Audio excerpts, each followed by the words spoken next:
গাজায় ইসরায়েলের সন্ত্রাসী হামলা, গণহত্যা ও মানবতাবিরোধী অপরাধ বন্ধের প্রতিবাদ জানিয়ে রাজধানীর বায়তুল মোকাররম মসজিদ ও এর আশেপাশে একাধিক ইসলামী সংগঠন বিক্ষোভ মিছিল করেছে। এ সময় ইসরায়েলের বর্বর হামলা থেকে ফিলিস্তিনিকে রক্ষা করতে ওআইসি, আরব লীগ সহ মুসলিম বিশ্বের নেতাদের ঐক্যমত্য হওয়ার আহ্বান জানানো হয়। আজ সোমবার বাদ জোহর বায়তুল মোকাররম ও রাজধানীর বিভিন্ন স্থানে জাতীয় ওলামা মাশায়েখ, আয়াম্মা পরিষদ, হেফাজতে ইসলাম, ইসলামী আন্দোলন বাংলাদেশ ও খেলাফতে মজলিস পৃথক পৃথক কর্মসূচি পালন করে।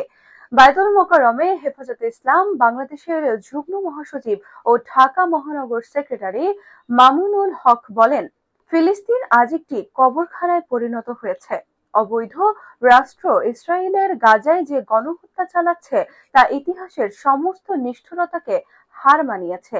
এই জুলুমের নেপথ্য কারিগর হচ্ছে আমেরিকা।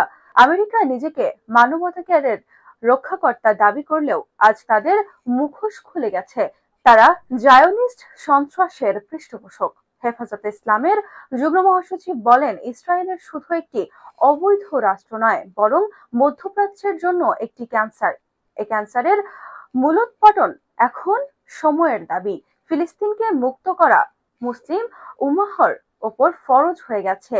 ইসরায়েলের বিরুদ্ধে বৈশ্বিক লড়াই ছাড়া মুক্তি নেই।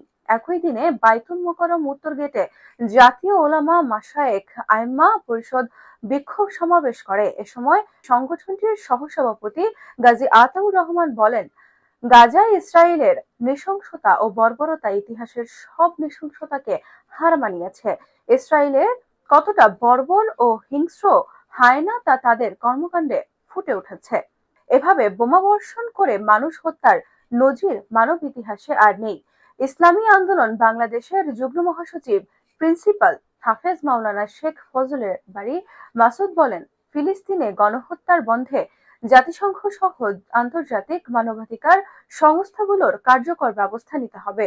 ইসরায়েল দীর্ঘদিন ধরে ফিলিস্তিনে নির্বিচারে গণহত্যা চালাচ্ছে।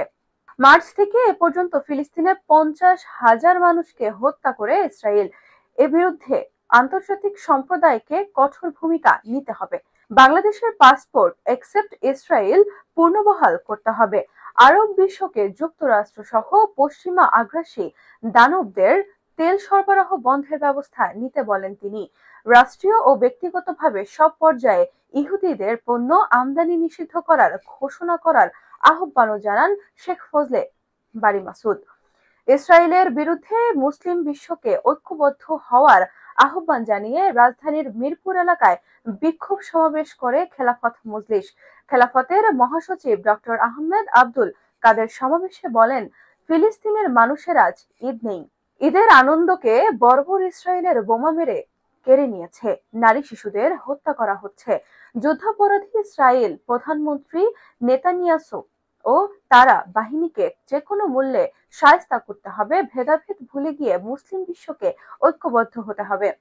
ওআইসি ও আরব লীগ নেতাদের অবিলম্বে কার্যকর উদ্যোগ নেওয়ার আহ্বান জানান এই খেলাফত নেতা।